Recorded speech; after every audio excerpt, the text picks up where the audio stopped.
السلام عليكم والله يا سيتين عافمادك كورما سيتين ياسمين وايق حوضنا عبايا ما توحني شيء before هذا قدنين هايلاندر كما ركتي والله ليالو the priority هو يوم حوا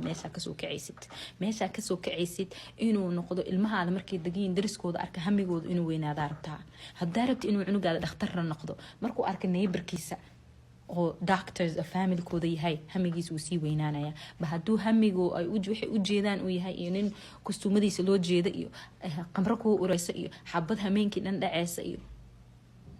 that's their future, that's what they see. ilmana waaye way la qabsanayaan, they think is normal.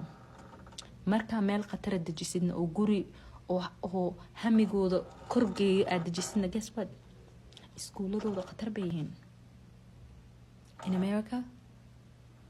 qof hadaarabta inuu lacag leeyahay waxaad ku ogaan kartaa zip code-kooda. They don't ask them gaarigee wadataa